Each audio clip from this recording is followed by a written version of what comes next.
When Margaret Hartwell's betrothed fled, rather than marry a penniless woman, she faced a choice between charity and desperation, until Wyoming's most successful rancher made her an offer that shocked the entire territory.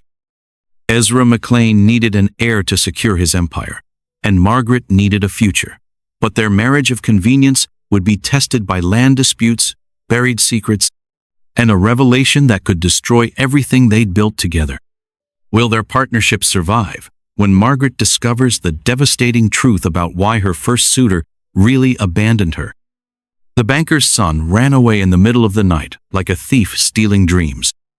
Margaret Hartwell pressed her face against the cold window glass of Mrs. Henderson's boarding house, watching the empty street below.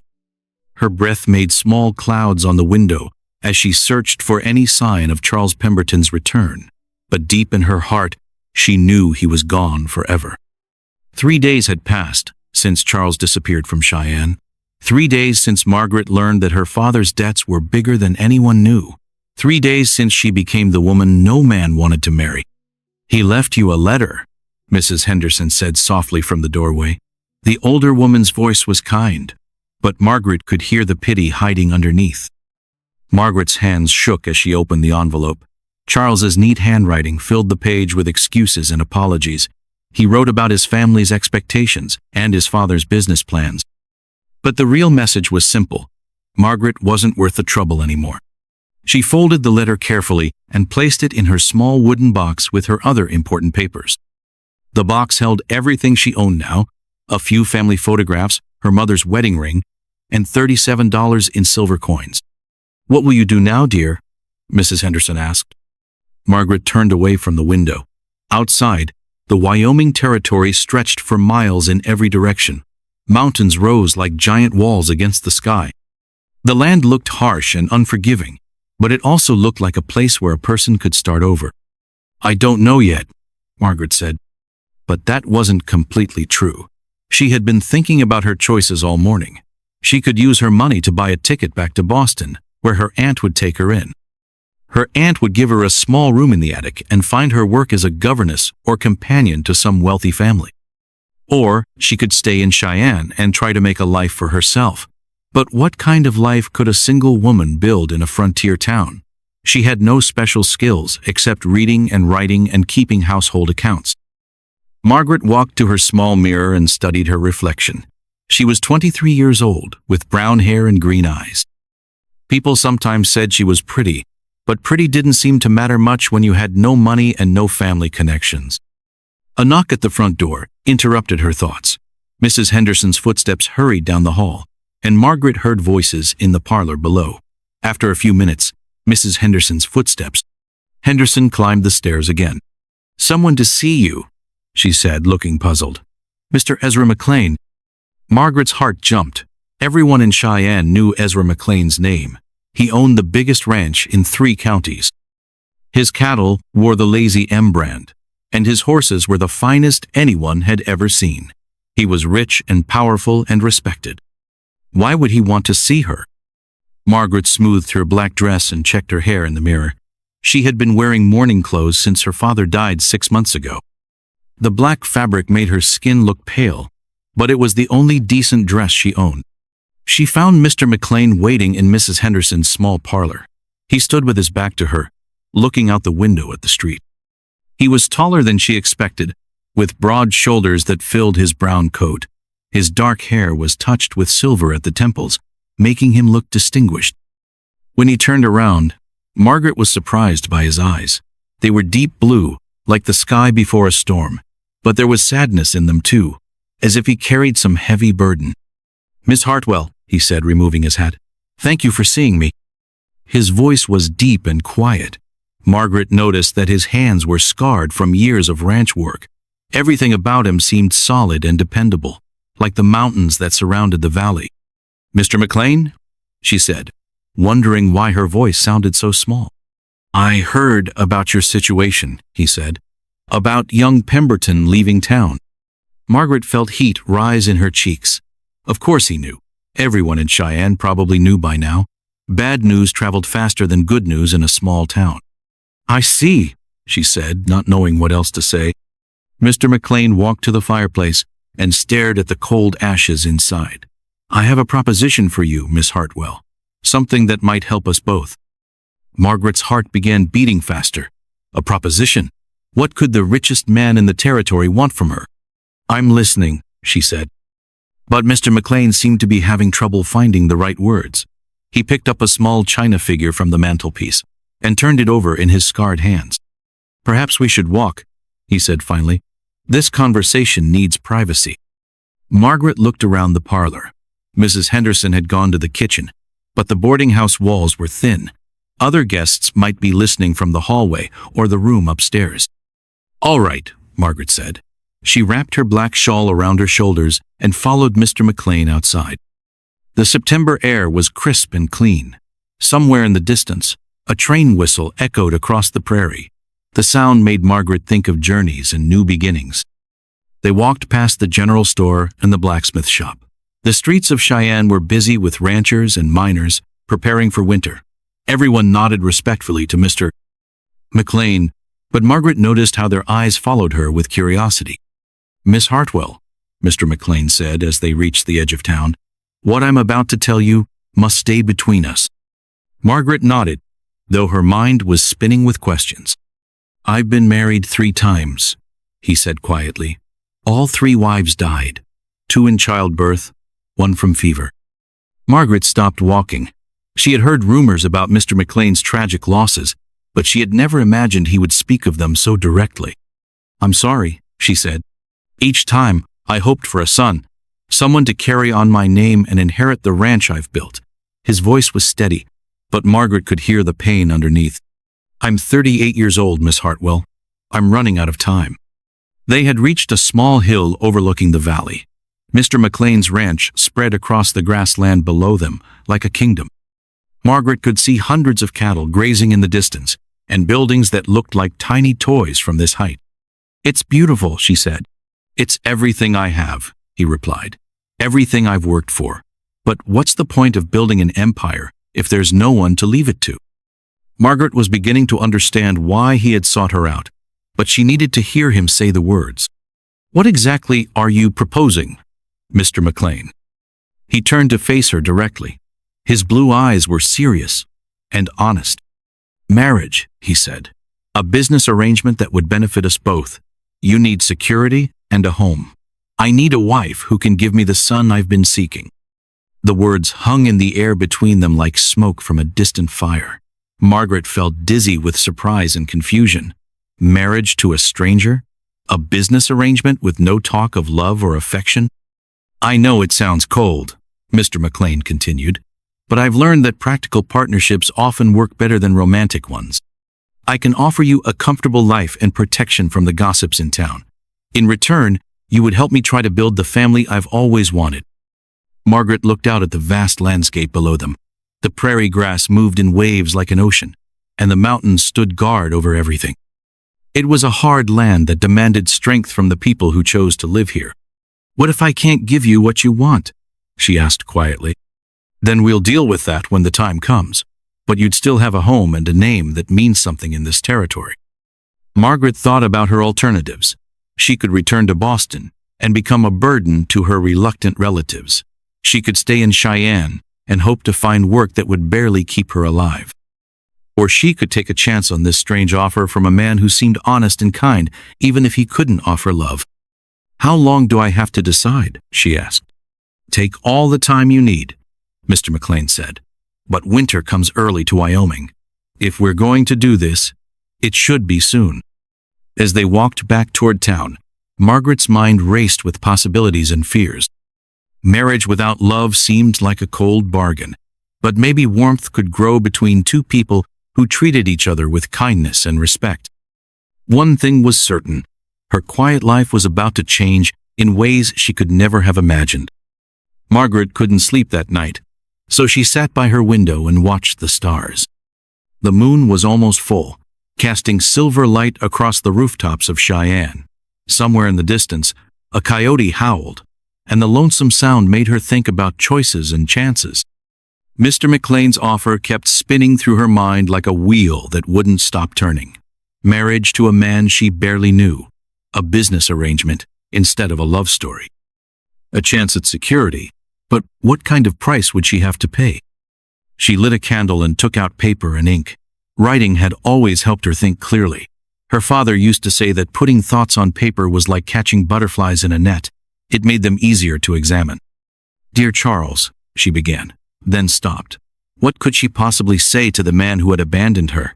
She crumpled the paper and threw it into the cold fireplace. Instead, she wrote a letter to her aunt in Boston. She told her about Mr. McClaine's proposal without revealing too many details. She asked for advice, even though she knew her aunt's answer would arrive too late to help with this decision. The next morning brought unexpected visitors to Mrs. Henderson's boarding house. Margaret was eating breakfast when she heard familiar voices in the parlor. Her heart sank as she recognized the sharp tones of Mrs. Carlyle and Mrs. Patterson, two of Cheyenne's most dedicated gossips. "Of course we had to come see how you're managing, dear," Mrs. Carlyle said when Margaret joined them. Her smile was sweet as poisoned honey. "Such a terrible shock about Mr. Pemberton's sudden departure. We heard he left in quite a hurry," Mrs. Patterson added, her eyes bright with curiosity. "Middle of the night, they say. Didn't even settle his hotel bill." Margaret forced herself to smile politely. "Charles had urgent business back east," she said. "Family matters." "Oh, I'm sure," Mrs. Carlyle said. "And I suppose those family matters had nothing to do with certain debts that have come to light?" The words hit Margaret like a slap. So the whole town knew about her father's financial troubles. There would be no hiding from the shame now. "We just want you to know that we're praying for you," Mrs. Patterson said. Such a difficult situation for a young woman alone in the world. After they left, Margaret sat in the empty parlor and felt the walls closing in around her. The gossips would spread their poison throughout Cheyenne. Soon everyone would be talking about poor Margaret Hartwell, the woman no man wanted to marry. She made her decision. That afternoon, she walked to the Cheyenne Hotel and asked for Mr. McClaine. The desk clerk looked surprised that a young lady was asking for the territory's most eligible bachelor, but he sent a message to Mr. McClaine's room. Mr. McClaine appeared a few minutes later, dressed in clean work clothes and boots. He looked like he had been preparing for a ride out to his ranch. "Miss Hartwell," he said, "I wasn't expecting to see you so soon." "I've made my decision," she said simply. They found a quiet corner in the hotel restaurant. The lunch crowd had gone, leaving only a few travelers and local businessmen scattered at other tables. Mr.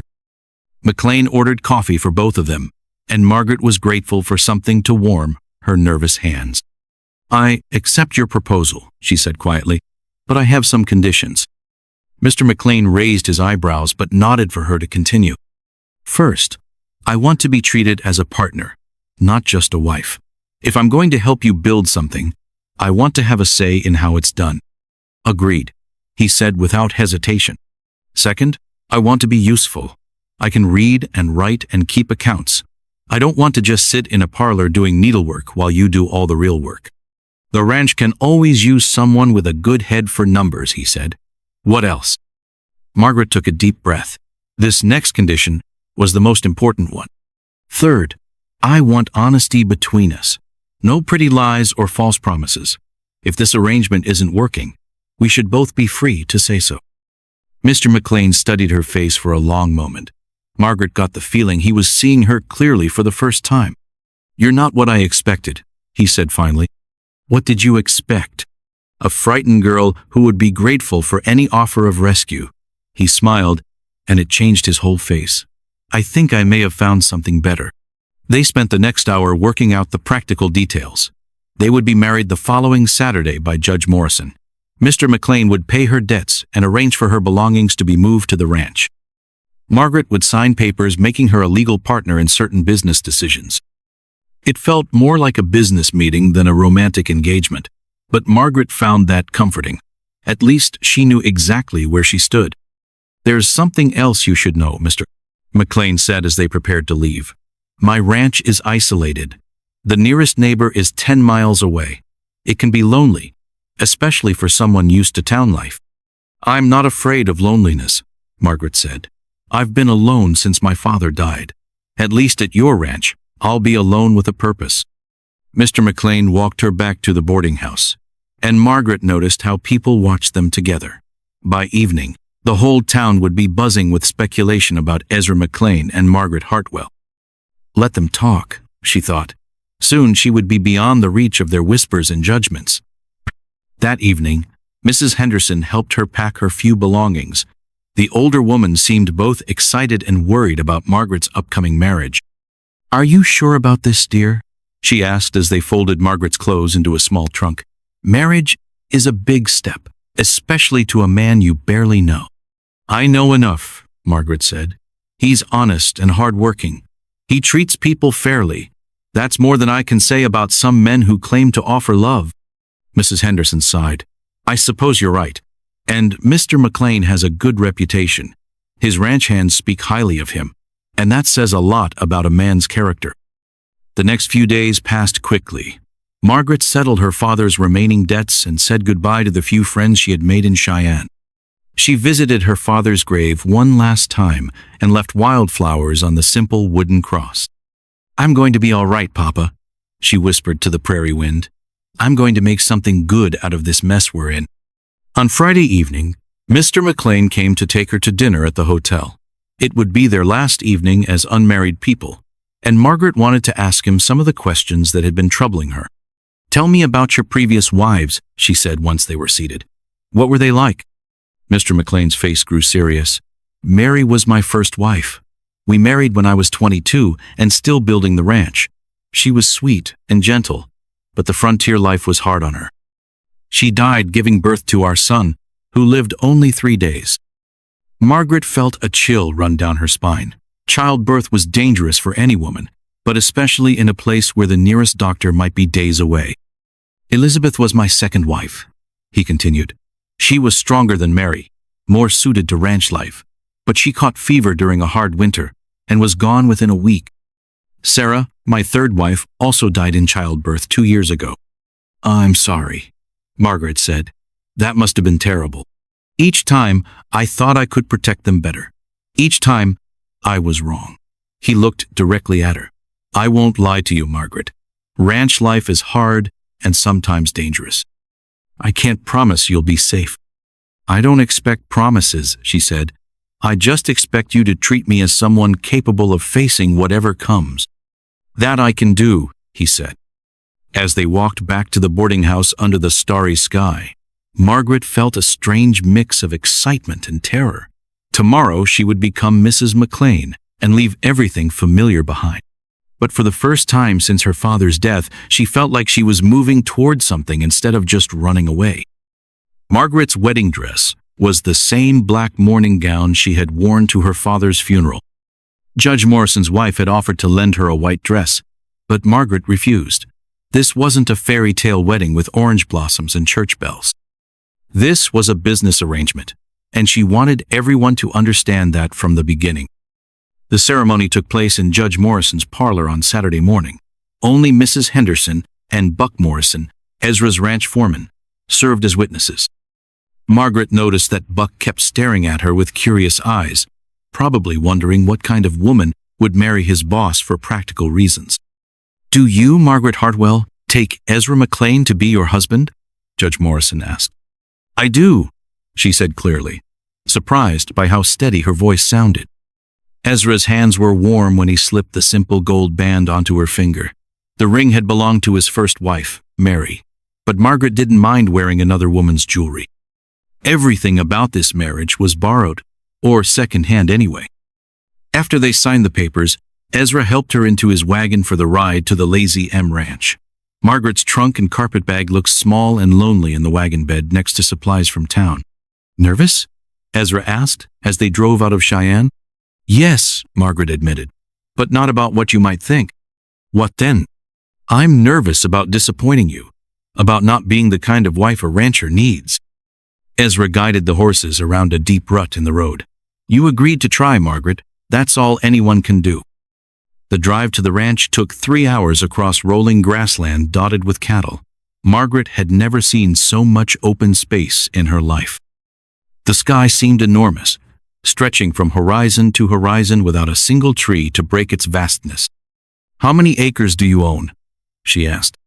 $15,000 give or take, plus grazing rights on government land that doubles the size. Margaret tried to imagine owning that much land, but couldn't. Her father's house in Ohio had sat on less than 1 acre, and she had thought that was plenty of room. The Lazy M ranch house appeared in the distance like a ship on a green ocean. It was larger than Margaret had expected, a 2-story building made of local stone and timber, with a wide porch wrapping around 3 sides. "It's beautiful," she said, meaning it. "Built it myself, mostly. Took me 5 years to get it right." As they approached the house, Margaret saw several men working around the barns and corrals. They stopped to watch the wagon pass, and she felt their curious stares like weights pressing on her shoulders. Buck Morrison rode up beside the wagon on his horse. "Boys are wondering if they should expect supper as usual tonight," he said to Ezra. "Nothing changes," Ezra replied. "Mrs. McClaine will let you know when she's ready to take over the cooking." Mrs. McClaine. Margaret still couldn't believe that was her name now. Ezra showed her through the house room by room. The kitchen was large and well equipped, with a modern stove and plenty of storage space. The parlor had comfortable furniture and shelves lined with books. Upstairs, there were 4 bedrooms, including the master bedroom that would now be hers. "You can change anything you don't like," Ezra said as they stood in the bedroom doorway. "Make it feel like home." The room was plainly furnished but clean and comfortable. A large window looked out over the valley, and Margaret could see mountains in the distance. It was nothing like her small room at Mrs. Henderson's boarding house. "Where will you sleep?" she asked. Ezra pointed to a smaller room across the hall. "There for now. Until we decide otherwise." Margaret felt relief and disappointment at the same time. She had worried about sharing a bed with a virtual stranger, but part of her had also wondered what it would be like to be close to someone again. That evening, Ezra introduced her to the ranch hands during supper. There were 6 men who lived in the bunkhouse year-round, plus seasonal workers who came and went depending on the needs of the cattle. "This is my wife Margaret," Ezra announced simply. The men removed their hats and mumbled polite greetings, but Margaret could see questions in their eyes. They were wondering how long this new wife would last, just like the others.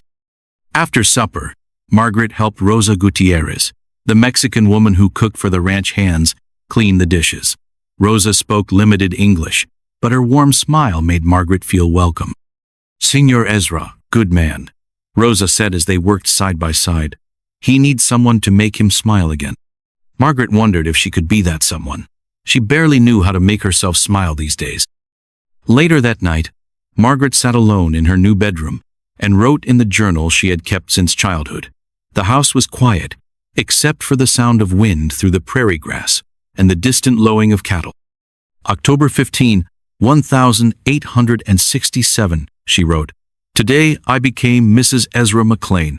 The ranch is beautiful and isolated, just as he warned me.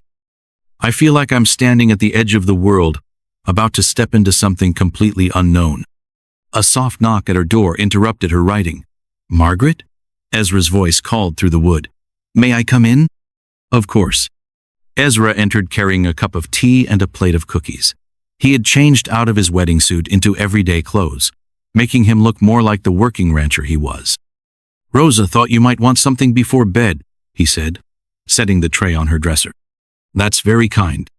Ezra moved to the window and looked out at the moonlit valley. "It's different from town life," he said. "Quiet. Some people find it too quiet." "I like quiet," Margaret said.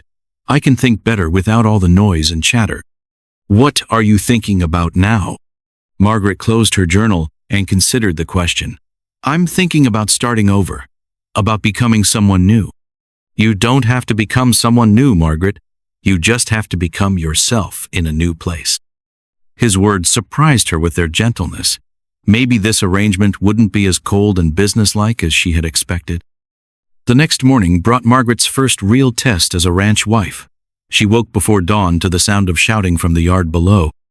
Through her window, she saw men running toward the barn, carrying lanterns and calling to each other in urgent voices.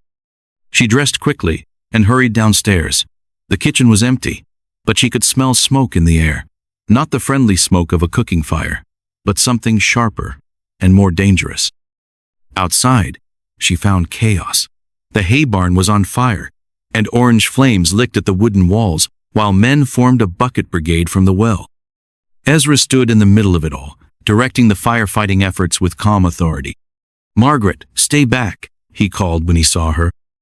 But Margaret had already spotted the problem. The men were throwing water on the flames, but the wind was blowing sparks toward the main barn where they stored winter feed for the cattle. "The other barn," she shouted, pointing. "The sparks are spreading." Ezra looked where she pointed and cursed under his breath. He divided his men into two groups, sending half to continue fighting the hay barn fire while the others worked to protect the main barn. Margaret ran to the house and came back with every pot, bucket, and basin she could find. Soon she was part of the bucket brigade, passing containers of water down the line like she had been doing it all her life. The fire lasted 3 hours. By the time they got it under control, the hay barn was completely destroyed, but they had saved the main barn and prevented the fire from spreading to other buildings. As the sun rose over the valley, Margaret surveyed the damage. Her wedding dress was ruined with soot and water stains, her hands were blistered from handling rough rope and metal buckets, and her hair had come loose from its pins. "You should have stayed in the house," Ezra said, appearing beside her with his face streaked with smoke and sweat. "Why?" Margaret asked. "Because I'm a woman? Or because I'm your wife? Because you could have been hurt. So could you. But you didn't stay in the house." Ezra studied her face for a moment, then smiled. It was the first real smile she had seen from him since they met.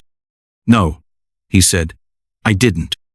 That afternoon, while the men cleared debris from the burned barn, Margaret worked with Rosa to prepare extra food for everyone. The fire had been exhausting work, and the men would need hearty meals to keep their strength up. As she peeled potatoes, Margaret thought about how different this was from her old life in town. In Cheyenne, she had been a lady who kept her hands soft and her dress clean. Here on the ranch, useful work mattered more than appearances. "Senora Margaret," Rosa said as they worked, "you did good today. The men, they see you are strong." Margaret looked through the kitchen window at the men working in the yard. Buck Morrison caught her eye and tipped his hat respectfully. The other hands nodded when they saw her watching. Maybe she was earning their respect after all. That evening, as Margaret sat on the front porch watching the sunset paint the mountains purple and gold, she realized something had changed inside her. For the first time since her father's death, she felt like she belonged somewhere. The ranch was harsh and demanding, just as Ezra had warned her, but it was also honest in a way that town life had never been. Here, your worth was measured by what you could do, not by who your family was or how much money you had. As the stars began to appear in the darkening sky, Margaret made herself a promise. She would make this marriage work, not just as a business arrangement, but as a real partnership between two people building something together. She just hoped Ezra felt the same way. 2 weeks after the fire, Margaret discovered someone had been stealing cattle from the Lazy M. She found the evidence while riding the eastern boundary with Buck Morrison, checking fence lines as part of her effort to learn every aspect of ranch operations. Buck had been teaching her to ride properly, and she was finally comfortable enough on horseback to venture beyond the immediate area around the house. "Hold up there, ma'am," Buck said suddenly, pulling his horse to a stop near a section of fence. Margaret guided her mare closer and saw what had caught Buck's attention. Several fence posts had been cut clean through, creating a gap wide enough for cattle to pass through. But this wasn't the work of wind or weather. "Someone did this on purpose," she said, dismounting to examine the damage more closely. Buck nodded grimly. "And recently, too. See how fresh the wood is where it's been cut." Margaret knelt beside the fence and found boot prints in the soft earth. The prints were sharp and clear, made by someone wearing expensive boots with a distinctive heel pattern. "We need to tell Ezra," she said. They rode hard back to the ranch house, where they found Ezra in his office, going over shipping records. The room was lined with maps of the territory and shelves full of account books. Margaret had spent many evenings here, learning about the ranch's business operations. "How many head are we missing?" Ezra asked after Buck described their discovery. "Hard to say exactly. Could be 20, could be 50. They took them from the far pasture where we wouldn't notice right away. Ezra's jaw tightened with anger. Cattle rustling was a serious crime in Wyoming territory, and rustlers who were caught faced harsh justice from territorial courts. "Any idea who might have done it?" Margaret asked. "I have suspicions," Ezra said darkly. "Samuel Thompson has been making noise about my water rights again. Claims I'm taking more than my share from Willow Creek." Margaret had heard Thompson's name before. He owned the Circle T Ranch, which bordered the Lazy M to the south. According to Buck, Thompson had been trying to expand his operation for years, often using questionable methods. "Would he really steal cattle over a water dispute?" she asked. "Thompson would steal his own mother's teeth if he thought he could sell them," Buck said with disgust. Ezra stood up and walked to the window overlooking the valley. "The problem is proving it. Thompson is smart enough to cover his tracks." "What about the boot prints I found?" Margaret suggested. "They were very distinctive." "Boot prints don't hold up in territorial court unless you can prove who was wearing them," Ezra replied. "We need more evidence." Over the next few days, Margaret found herself thinking constantly about the theft. The stolen cattle represented hundreds of dollars in lost income, money the ranch needed for winter preparations and next year's expansion plans. But more than that, the theft felt like a personal attack on everything she and Ezra were building together. Someone was trying to hurt their partnership, and Margaret wasn't going to let that happen without a fight. She began paying closer attention to the comings and goings around the ranch. She made note of strangers who passed through and asked Rosa and the other hands about any unusual activity they had noticed. It was during one of these conversations that she learned something interesting from Tommy Martinez, one of the younger ranch hands. "I seen some riders near Miller's Creek last week," Tommy told her, as they worked together to repair a broken gate. 3 men on good horses, moving cattle toward the south. "Did you recognize any of them?" Margaret asked. "One looked like Jake Peterson. He used to work here before Mr. McClaine fired him for drinking." Margaret knew that name. Jake Peterson had been caught stealing supplies from the bunkhouse and let go 6 months earlier. If he was working for Thompson now, that might explain how the rustlers knew exactly where to find the most isolated cattle. That evening, Margaret shared this information with Ezra as they sat together in his office. She had taken over keeping the ranch's financial records, and they often spent their evenings working side by side on paperwork. "Peterson would know our routines," Ezra mused. "He'd know which pastures we check least often." "So what do we do about it?" Margaret asked. Ezra was quiet for a long moment, staring at the maps on his wall. "We set a trap," he said finally. The plan they developed was simple but risky. They would move a small herd of cattle to the eastern pasture as bait, then hide nearby and wait for the rustlers to return. If they could catch Thompson's men in the act, they would have the evidence needed to press charges. "It's too dangerous," Buck protested when Ezra explained the plan. "If something goes wrong, you could get yourself killed, and Mrs. McClaine shouldn't be anywhere near this business." "Mrs. McClaine can speak for herself," Margaret said firmly, "and I'm not letting you face this alone." The truth was, Margaret felt responsible for discovering the theft in the first place. If she hadn't insisted on learning every aspect of ranch operations, they might never have found the cut fence or realized cattle were being stolen. They spent 2 days preparing for the trap. Ezra selected 20 head of his best cattle and moved them to the eastern pasture where the fence had been cut. He also sent word to Sheriff Williams in Cheyenne, asking him to be ready to arrest anyone they caught stealing livestock. On the night of the trap, Margaret dressed in dark clothes and checked the rifle Ezra had taught her to use. She had never shot at anything more dangerous than tin cans, but she was determined to be useful if trouble started. "Stay close to me," Ezra warned as they rode out to take their positions, "and if shooting starts, get behind cover and stay there." They hid in a grove of cottonwood trees near the eastern boundary where they could watch the pasture without being seen. Buck and 2 other hands were positioned at different points around the area, ready to prevent the rustlers from escaping. The wait seemed endless. Margaret's horse shifted restlessly beneath her, and she could hear her own heartbeat in her ears. Clouds drifted across the moon, alternately hiding and revealing the landscape in silver light. Near midnight, they heard the sound of approaching horses. 3 riders appeared at the edge of the pasture, moving cautiously toward the cattle. Even in the moonlight, Margaret could see that they were driving several additional horses, probably to help move the stolen livestock quickly. "That's Peterson," Ezra whispered, recognizing one of the riders. "And those are Thompson's men with him." The rustlers worked efficiently, cutting out half the cattle and starting to drive them south toward Thompson's ranch.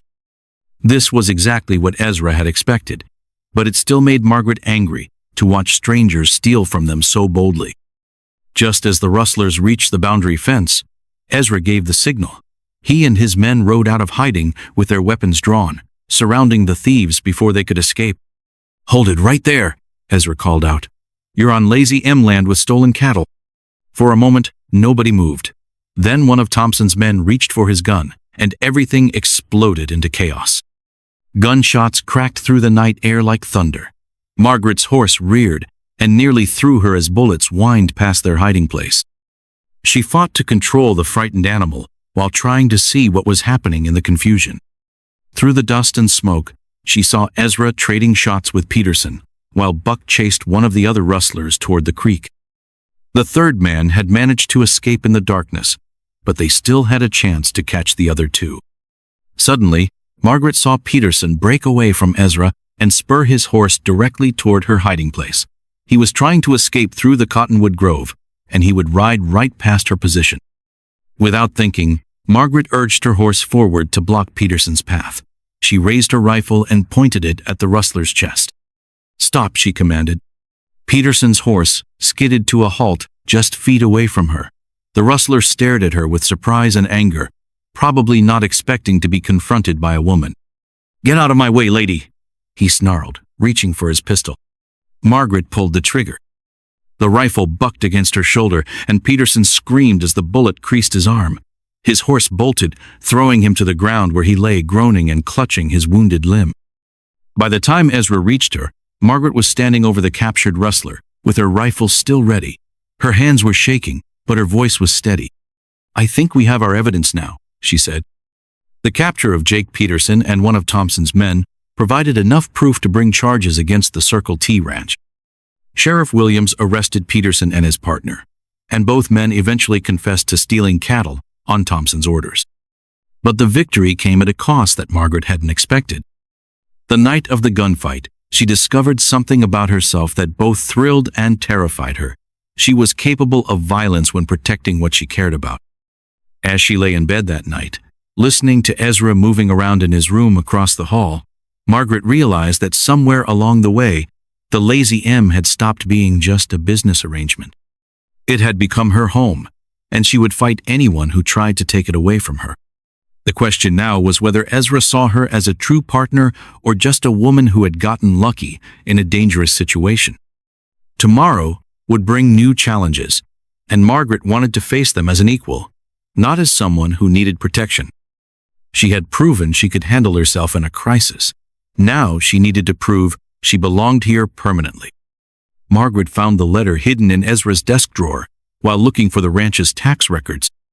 She hadn't meant to snoop through his personal papers, but the territorial tax assessor was coming next week, and Ezra had asked her to organize all the necessary documents.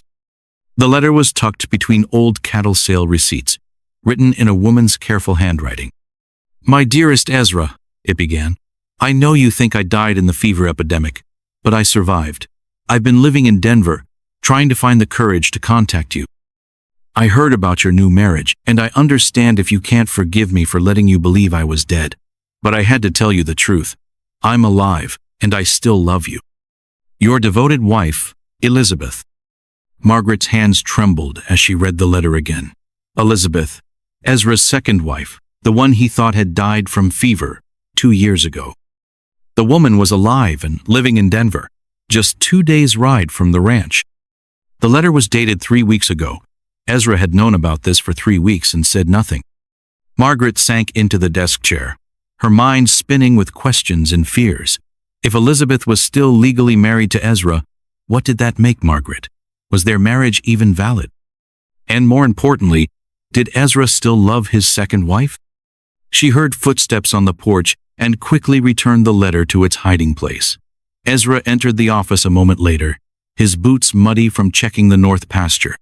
"How are the tax records coming along?" he asked, hanging his hat on the wooden peg by the door. Margaret looked at his face, searching for signs of guilt or deception. But Ezra seemed calm and normal, just as he had every day since she found the letter. "Fine," she managed to say. "Everything seems to be in order." But nothing was in order. Margaret's carefully built new life was crumbling around her, and she didn't know what to do about it. That evening, at supper, Margaret watched Ezra interact with the ranch hands as if nothing had changed. He discussed plans for the spring roundup, joked with Buck about a stubborn horse, and praised Rosa's cooking. He seemed like the same steady, reliable man she had married. But Margaret kept thinking about Elizabeth's letter. "I still love you," the woman had written. Did Ezra still love her too? Had he only married Margaret because he thought Elizabeth was dead? After the hands returned to the bunkhouse, Margaret helped Rosa clean the dishes while Ezra worked on paperwork in his office.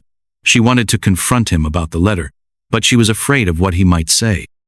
"Senora Margaret," Rosa said quietly as they worked, "you look worried. Something is wrong?" Margaret glanced toward the office, where she could see Ezra's silhouette bent over his desk. "Rosa, what was Elizabeth like? Ezra's second wife?" Rosa's face grew thoughtful. "Senora Elizabeth, she was.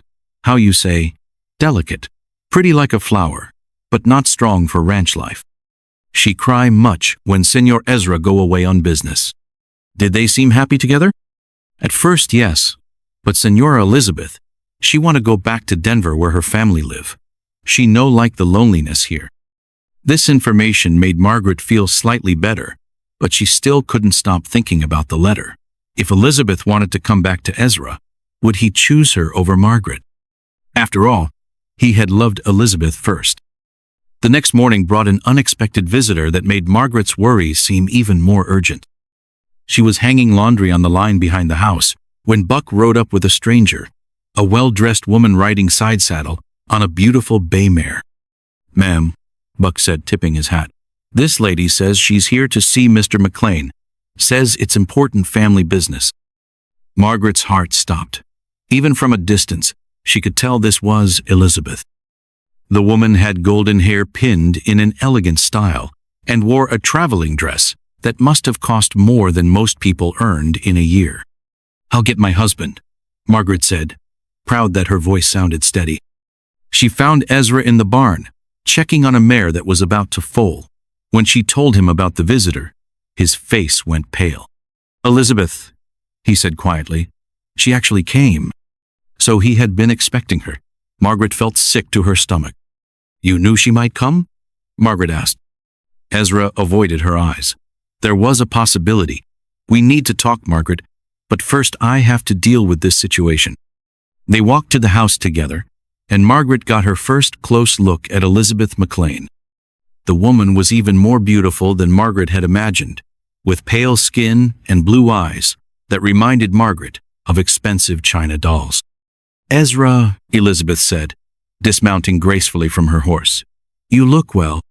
"Elizabeth," Ezra's voice was carefully neutral, "this is my wife Margaret." Elizabeth's eyes widened with surprise and something that might have been hurt. "Your wife? But Ezra, I'm your wife. We were never divorced." Margaret felt the ground shift beneath her feet. She had suspected this, but hearing it said aloud made it real in a terrifying way. "You were declared legally dead," Ezra said firmly. "After the fever epidemic, I had papers filed with the territorial court." "Papers that were filed in error," Elizabeth replied. "I was sick, yes, but I recovered. I've been living with my aunt in Denver, trying to decide whether to contact you." Buck Morrison had been watching this conversation with growing alarm. "Boss," he said quietly, "maybe we should continue this inside." The four of them moved to the parlor, where an uncomfortable silence fell over the group. Margaret sat on the edge of the sofa, her hands clenched in her lap, while Elizabeth settled gracefully into the best chair. Ezra remained standing by the fireplace, looking like he wanted to be anywhere else in the world. "Ezra," Elizabeth said softly, "I know I hurt you by letting you think I was dead, but I was scared and confused after the fever. I didn't know if I was strong enough to be the wife you needed." "And now?" Ezra asked. "Now I realize that I made a terrible mistake. I love you, Ezra. I always have, and I want to come home. Margaret forced herself to speak. This is Elizabeth's home, too, if she's legally your wife. Elizabeth looked at Margaret with something like pity. I don't want to cause trouble for anyone, but Ezra and I have a history together. We built dreams together. Dreams that included leaving the ranch to live in Denver, Ezra said quietly. Dreams that meant abandoning everything I worked to build here. For the first time, Elizabeth looked uncertain. I was young then, Ezra. I didn't understand how much the ranch meant to you. I'm different now. Margaret stood up abruptly.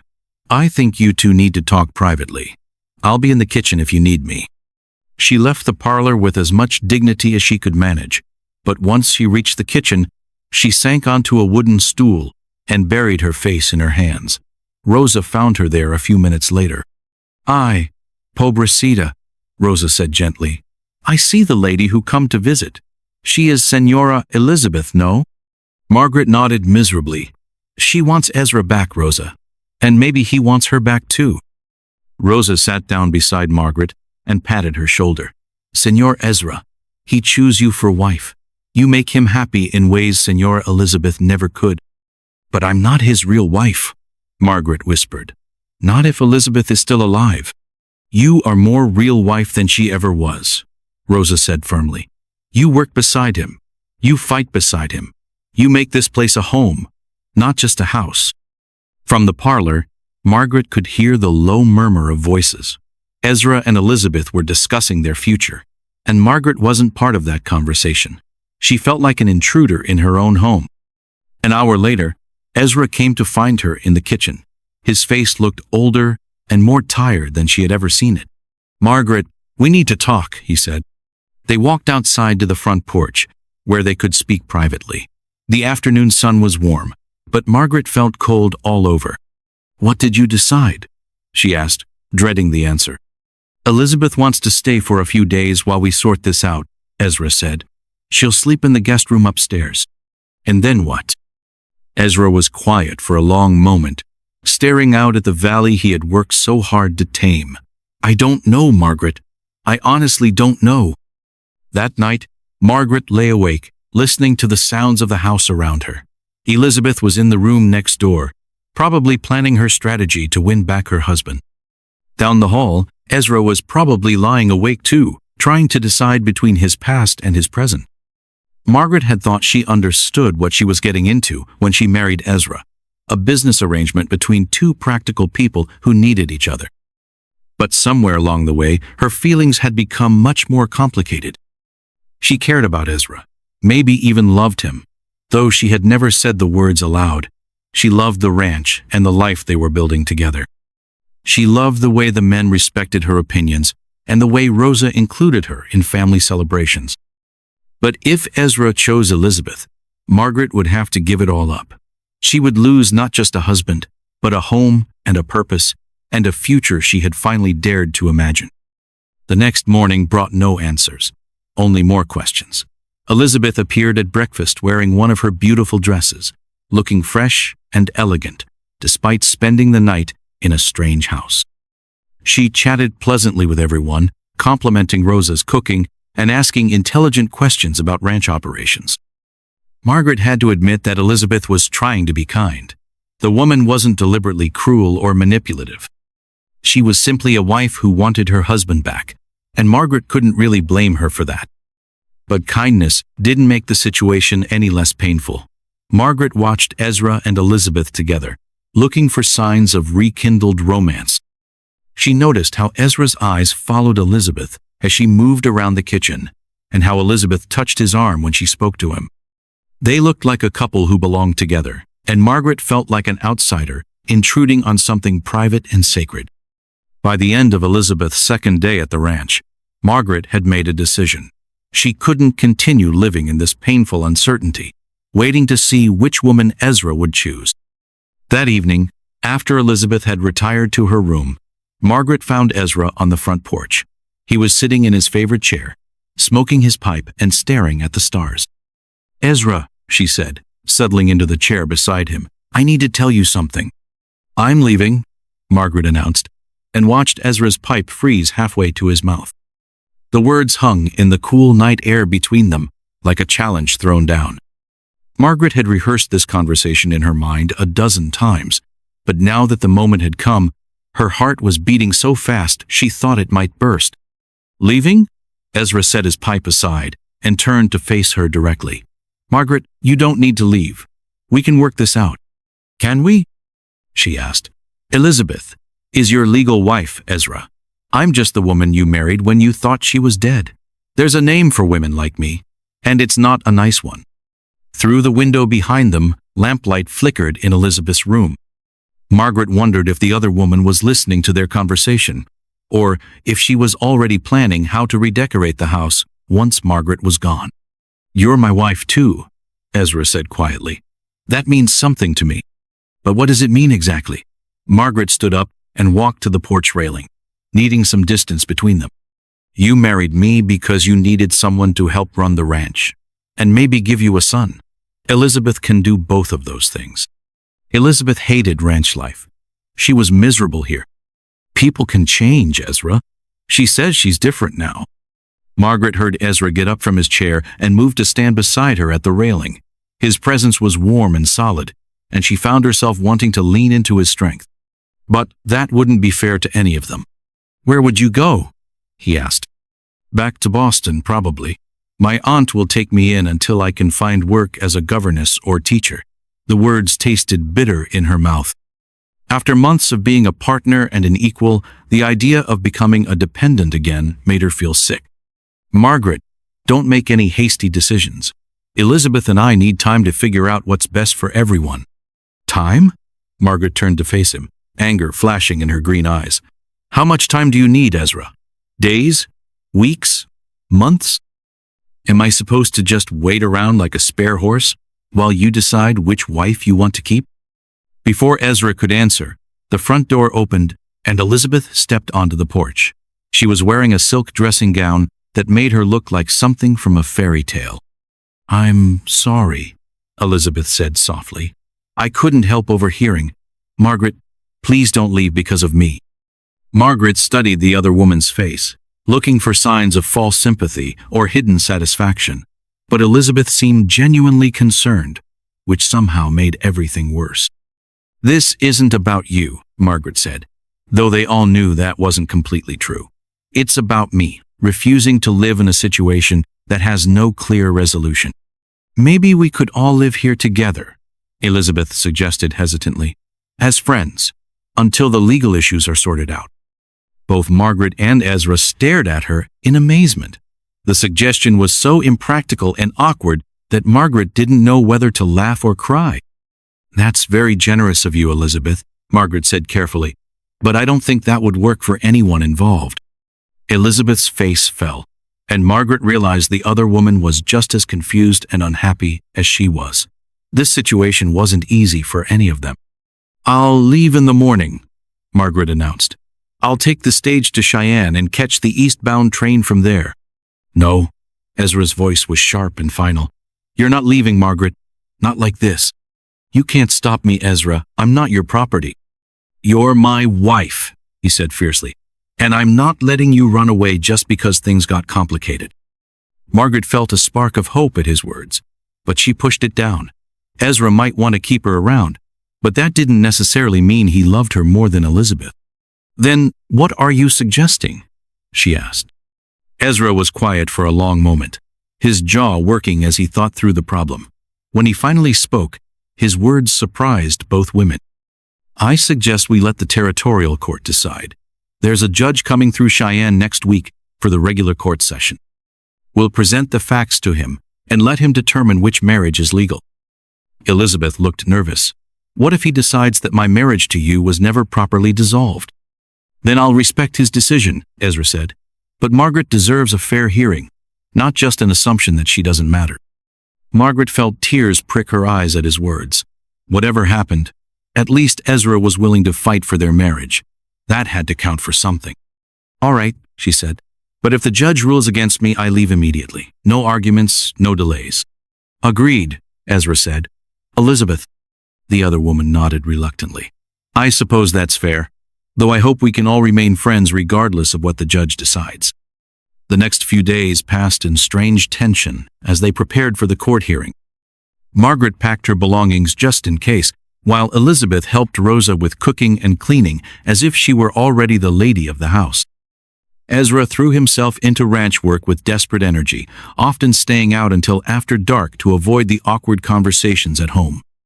Margaret could see the stress wearing on him, and she felt guilty for creating this impossible situation. But she also felt angry that she was the one who felt guilty. She hadn't asked for Elizabeth to return from the dead.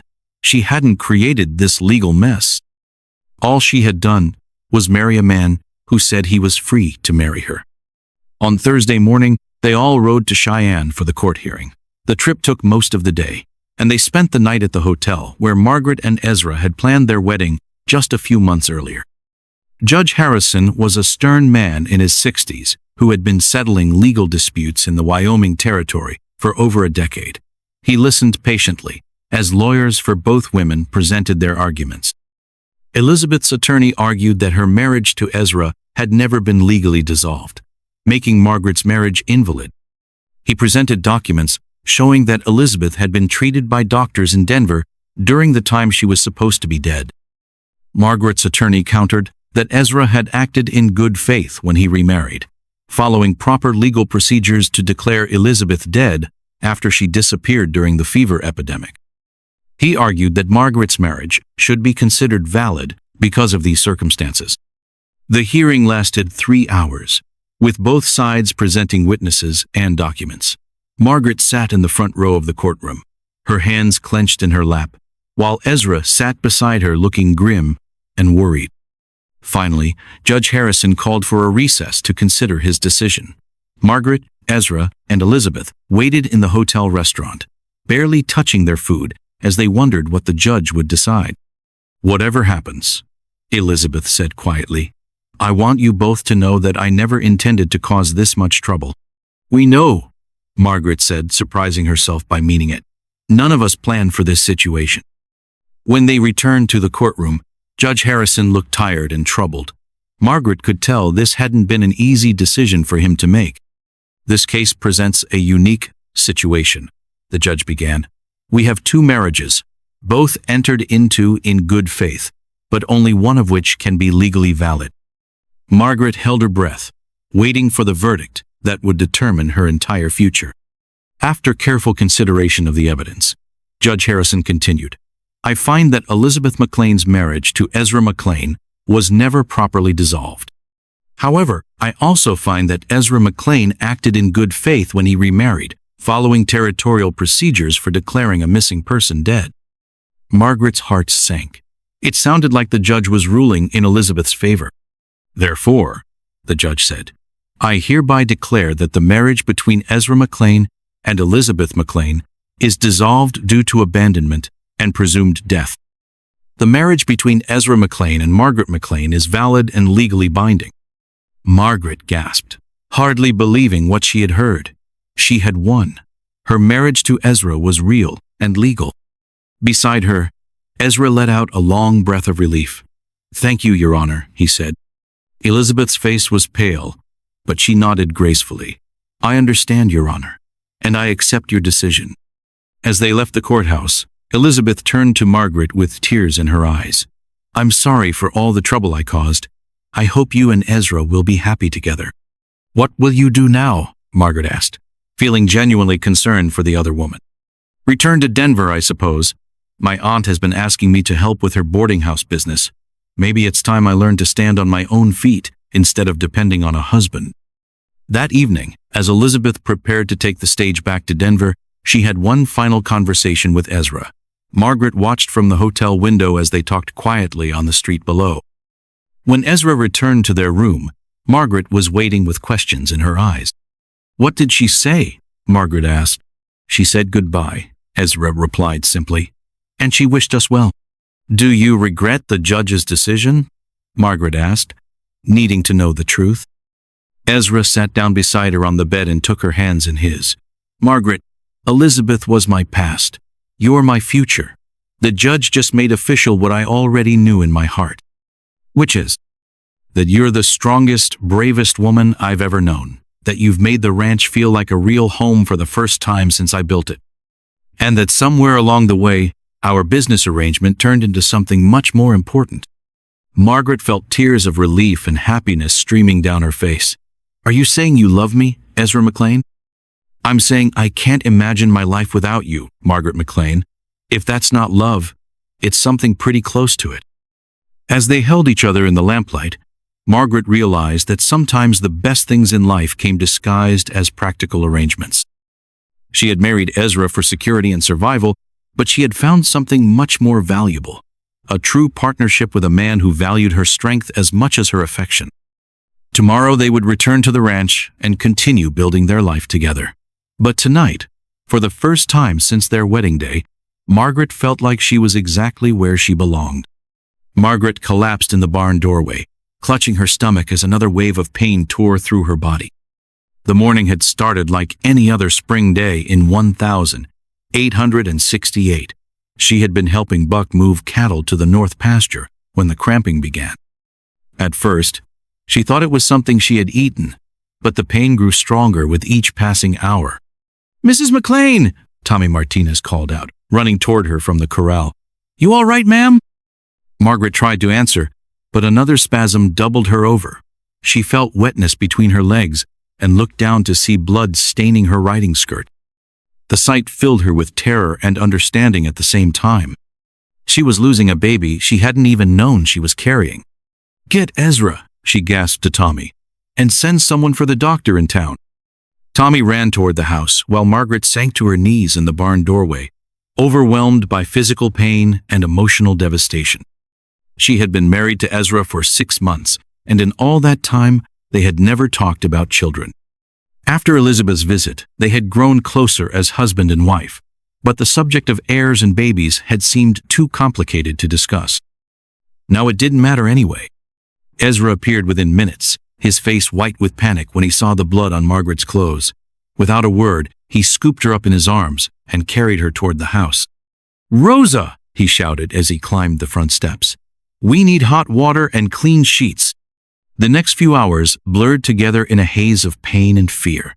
Rosa stayed with Margaret while they waited for the doctor, applying cool cloths to her forehead and speaking soothing words in Spanish. Ezra paced the hallway outside their bedroom like a caged animal. Dr. Williams finally arrived from Cheyenne near sunset, his black bag in hand and his face grim with professional concern.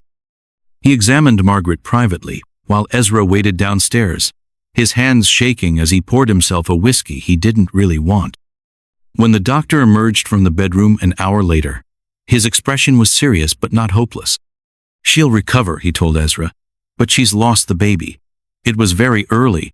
She probably didn't even realize she was expecting." Ezra sank into his chair by the fireplace, feeling like the wind had been knocked out of him. A baby. Margaret had been carrying his child, and now it was gone. "Will she be able to have other children?" he asked quietly. "Dr." Williams hesitated. "It's hard to say. This kind of loss sometimes makes future pregnancies more difficult, but not impossible. She'll need time to heal, both physically and emotionally." After the doctor left, Ezra sat beside Margaret's bed and held her hand while she slept. She looked so small and pale against the white sheets, and he felt a protective fury toward anything that might hurt her. The loss of the baby hit him harder than he had expected.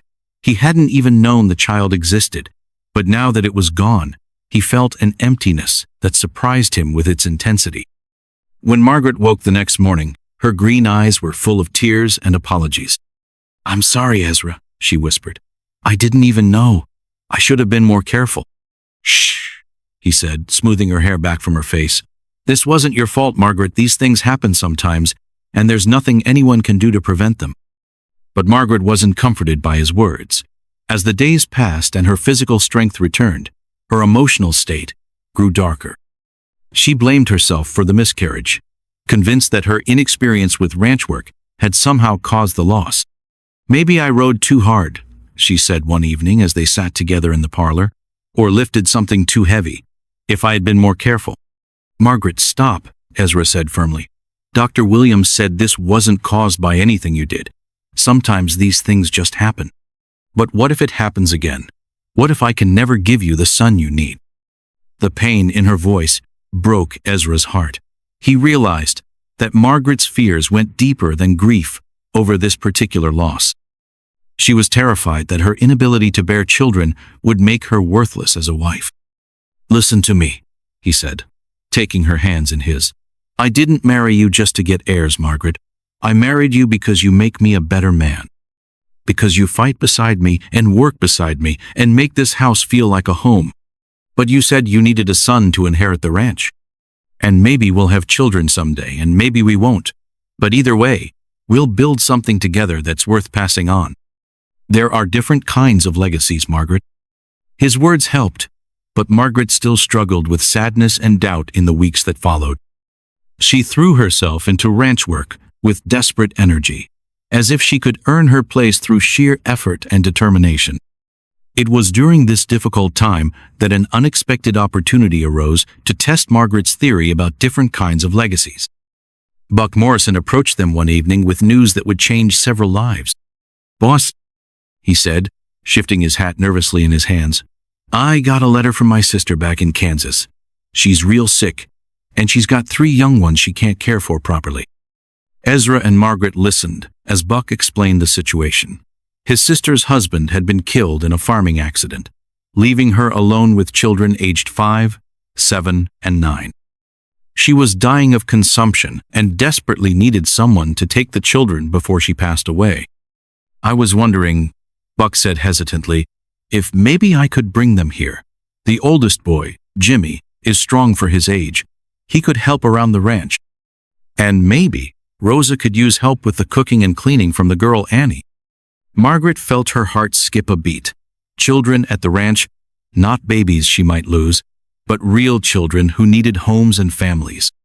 "What about the youngest?" she asked. "Little Sam is only 5, but he's smart as a whip. He could go to the school in town maybe, or we could teach him here," Margaret interrupted, an idea forming in her mind. "All of them, actually. We could start a proper school right here at the ranch." Ezra looked at her with surprise and growing admiration. "You want to take in 3 orphan children and start a school?" "Why not? We have the space, and there are other ranch families in the area whose children need education. Think about it, Ezra. We could build something that would help dozens of families and last for generations." Buck's face lit up with hope. "You'd really consider it? Taking in my sister's young ones?" "More than consider it," Margaret said, feeling more excited than she had in weeks. "When can you leave to get them?" The trip to Kansas took Buck 3 weeks, during which Margaret and Ezra prepared for their new responsibilities. They converted one of the unused upstairs rooms into a dormitory for the children and gathered books and supplies for the planned school. Margaret also spent time talking to other ranch wives in the area, explaining her idea for a school that would serve children from isolated families. The response was overwhelmingly positive. Parents were eager for their children to receive proper education without having to send them away to distant towns. When Buck returned with his sister's children, Margaret got her first real look at their new family members. Jimmy Morrison was a serious boy with his uncle's steady eyes and calloused hands that showed he was used to hard work. Annie was a quiet girl with braided brown hair who seemed to take in everything around her with careful attention. Little Sam was a whirlwind of energy and questions who reminded Margaret of herself at that age. "Are you our new mama?" Sam asked Margaret within minutes of arriving at the ranch. The question caught Margaret off guard, but she knelt down to Sam's eye level and gave him an honest answer. "I'm going to take care of you and love you like a mama would," she said. "Would you like that?" Sam nodded vigorously, and Margaret felt her heart expand in ways she hadn't expected. These weren't the biological children she had dreamed of giving Ezra, but they were children who needed parents just as much. Over the next few weeks, the ranch transformed into something completely different. The sound of children's laughter filled the house, and Margaret found herself busier than she had ever been. She spent her mornings teaching, reading, and arithmetic, her afternoons helping with ranch chores, and her evenings telling stories and tucking small bodies into bed. Jimmy proved to be a natural, with horses and cattle, following Buck around like a devoted shadow. Annie had a gift for organization and helped Rosa manage the household with quiet efficiency. Sam asked endless questions about everything from why grass was green to how many stars were in the sky. "You're a natural mother," Ezra told Margaret one evening as they watched the children play in the front yard after supper. "It's different than I expected," Margaret admitted. "Harder in some ways, easier in others. They came to us already formed, with their own personalities and memories. I don't have to shape them from babies. I just have to help them grow into who they're meant to be." The school officially opened in September 1868, with 8 students ranging in age from 5 to 14. Margaret taught reading, writing, and arithmetic in the mornings, while Ezra and the ranch hands taught practical skills like riding and roping in the afternoons. Parents from neighboring ranches began stopping by regularly, not just to check on their children's education, but to discuss ranch business and share news from around the territory. The Lazy M became a gathering place for the scattered community, and Margaret realized they were building exactly the kind of legacy Ezra had talked about. One evening in October, as Margaret was helping Sam with his letters, she overheard Jimmy talking to Buck about his future plans. "I want to be a rancher like Uncle Ezra when I grow up," Jimmy said, "and maybe teach school like Mama Margaret." Mama Margaret. The title filled her with warmth and pride. Later that night, as she and Ezra sat on the front porch watching the sunset paint the mountains gold, Margaret reflected on how much their lives had changed. "Do you ever regret it?" she asked. "Taking on 3 children and starting a school instead of just focusing on building the ranch?" Ezra was quiet for a moment, considering the question seriously. "You know what I regret," he said finally. "I regret all those years I spent thinking that success was measured only by how much land I owned or how many cattle I could raise. This, the children, the school, the community we're building, this feels like real success. Even without a biological heir to inherit everything?" "Jimmy's going to inherit plenty," Ezra said with a smile. "Maybe not my name, but my knowledge and my values and my love for this land. And Sam's got the kind of mind that could take the ranch in directions I never imagined. Annie's going to be the kind of woman who changes the world. Mark my words." Margaret leaned against his shoulder, feeling content in a way she had never experienced before. The children were asleep upstairs, tired from a full day of learning and playing. Tomorrow would bring new challenges and new opportunities to help young minds grow. She had lost a baby, but she had gained a family. She had given up the dream of biological motherhood, but she had discovered a different kind of maternal calling. And she had learned that sometimes the most important legacies aren't the ones you inherit, they're the ones you choose to create. 5 years later, Margaret stood in the doorway of her schoolroom and marveled at how much their small world had grown. 23 children now attended the Lazy M School, arriving each morning from ranches scattered across 3 counties. The original single room had expanded into a proper schoolhouse with separate areas for different age groups and subjects. What had started as Margaret's desperate attempt to find purpose after losing her baby had become the most respected educational institution in the Wyoming territory. "Mrs. McClaine?" A small voice interrupted her thoughts. She turned to find Lucy Patterson, one of her newest students, holding up a slate covered with careful arithmetic. "Very good, Lucy." Margaret smiled, checking the 7-year-old's work. "Your multiplication tables are improving every day." Through the window, Margaret could see Ezra working with the older boys in the corral, teaching them advanced writing techniques. At 19, Jimmy Morrison had grown into a fine young man who managed much of the ranch's daily operations. He was engaged to marry Sarah Henderson from town, and they planned to build a house on Lazy M land and raise their children as part of the extended ranch family.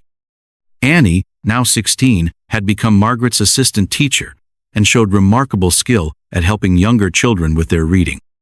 She corresponded regularly with teachers in Denver and Chicago, sharing ideas about new educational methods. Margaret suspected that Annie would eventually start her own school somewhere, carrying their teaching philosophy to new communities. 12-year-old Sam had grown into the questioner Margaret had always known he would become. He devoured every book Margaret could find for him, and had recently begun conducting his own experiments with plants and weather patterns. Last month, he had written a letter to the territorial government, suggesting improvements to irrigation systems that had impressed even seasoned engineers. "Mama Margaret," Sam called from across the room, where he was helping younger children with their reading. "Can you settle an argument? Tommy thinks buffalo migrate south in winter because they're cold, but I think it's because the grass dies. Who's right?" Margaret smiled at being called Mama Margaret after all these years. The title had stuck among all the ranch children, even those who came from intact families with parents of their own. "What do you think, Sam? How could you find out for sure?" Sam's eyes lit up with the joy of discovery. "We could ask Mr. Running Bear. He knows more about buffalo than anyone." Joseph Running Bear was a Lakota man who worked as a scout for the territorial government and sometimes visited the ranch to trade horses with Ezra. His friendship with the McClaine family had raised eyebrows among some of the more prejudiced settlers, but Margaret and Ezra valued his knowledge and his perspective on the changing territory. "That's an excellent idea," Margaret said. "Perhaps we can invite him to speak to the whole school next time he comes through." The afternoon passed quickly with lessons and laughter, and soon parents began arriving to collect their children. Margaret walked outside to supervise the departures, making sure each child had their books and assignments for the next day. "Mrs. McClaine," called out Ben Travis, whose 2 sons attended the school. "My wife wanted me to ask you about that idea you mentioned for sending Annie to that teacher's college in Colorado." Margaret's heart swelled with pride. Several families had offered to contribute money to send Annie to the Colorado State Normal School, where she could earn a formal teaching certificate and bring even more advanced methods back to their community. "The applications are due next month," Margaret replied. "Annie's been working on her essay, and I think she has an excellent chance of being accepted." As the last of the children departed with their families, Margaret began cleaning up the schoolroom. This had become her favorite time of day, when the excitement of teaching was done, but the satisfaction remained. "Hard to believe it's been 5 years since we started this," Ezra said, appearing in the doorway with dust on his clothes and pride in his eyes. "Sometimes it feels like yesterday. Sometimes it feels like forever." Margaret stacked the slates neatly on the shelf and turned to survey their achievement. "Do you ever wonder what would have happened if Buck hadn't asked us to take in his sister's children?" "We'd probably still be just a cattle ranch," Ezra said. "Successful, maybe, but not particularly meaningful. This is so much better." Margaret walked to the window and looked out at the valley that had become their kingdom. The Lyceum now included not just cattle operations, but also the school, a small library, and a workshop where older students learned practical skills like blacksmithing and carpentry. Several ranch families had built houses on Lyceum land, creating a small community centered around education and mutual support. "I have news," Ezra said, his voice carrying a note of excitement that made Margaret turn around quickly. "Good news or bad news? Depends on how you look at it. The territorial government wants to make our school the official teacher training center for Wyoming. They're offering to provide funding and supplies if we agree to expand the program."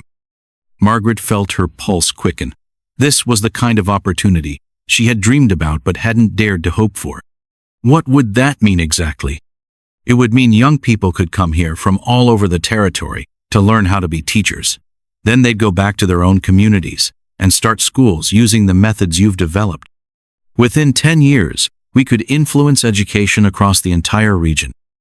The possibilities were staggering. Margaret imagined dozens of young teachers carrying their educational philosophy to remote communities throughout Wyoming, Colorado, and Montana.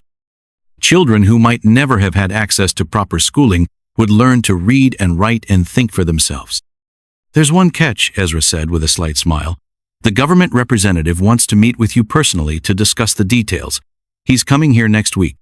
"Here? To the ranch?" "Apparently, word about our school has reached pretty high places in the territorial government. They want to see our operation firsthand and hear your ideas about teacher training." That evening at supper, Margaret shared the news with their extended family. The reaction around the table was immediate and enthusiastic. "Does this mean more teachers will come to live at the ranch?" Annie asked, her eyes bright with excitement. "Possibly," Margaret replied. "We'd need to build more housing and expand the school facilities. It would be a big undertaking." Help design the new buildings, Jimmy offered. I've been studying architecture books from Denver. And I could help with the advanced science classes, Sam added. I've been reading about chemistry and natural philosophy. Margaret looked around the table at the faces of her chosen family. Ezra with his quiet pride, the 3 Morrison children who had become her own, Rosa beaming with satisfaction at their success, and Buck grinning like he'd personally arranged the whole thing. What do you think? She asked Ezra. Are we ready to become the most important school in the Wyoming territory? I think, Ezra said slowly, that 5 years ago, I married a woman who was running away from a failed engagement. Now I'm married to someone who's about to shape the future of education in the American West. I'd say we're as ready as we'll ever be. Later that night, Margaret sat at her desk writing in the journal she had kept throughout their years together. She wrote about the children who had transformed their lives, about the school that had grown beyond her wildest dreams, and about the love that had developed between her and Ezra. Not the passionate romance of fairy tales, but something deeper and more sustaining. October 12, 1873, she wrote, Tomorrow marks 6 years since I became Mrs. Ezra McClaine. I thought I was accepting a marriage of convenience with a man who needed a son to inherit his ranch. Instead, I found a partnership that has created something far more valuable than any single heir could have provided. We have raised children who will carry our values into the future. We have built a school that will educate generations of young minds. We have created a community where isolated families can come together for support and friendship. Most importantly, I have learned that worth isn't determined by what society expects from you, but by what you choose to contribute to the world. I came to Wyoming as a rejected bride, with nothing to offer but desperation. I am now a teacher, a mother, and a partner in building something that will outlast both Ezra and me. If that isn't a legacy worth leaving, I don't know what is.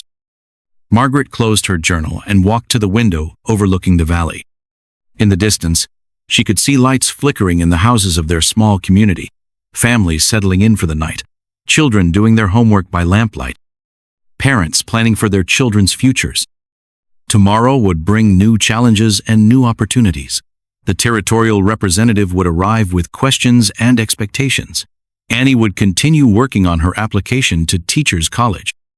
Sam would probably discover something new about the natural world that would fascinate them all. But tonight, Margaret felt the deep satisfaction that comes from knowing you've built something lasting. She had started as a woman no man wanted to marry, and she had become a woman whose influence would be felt for generations. As she prepared for bed, Margaret reflected on the strange twists that had brought her to this place.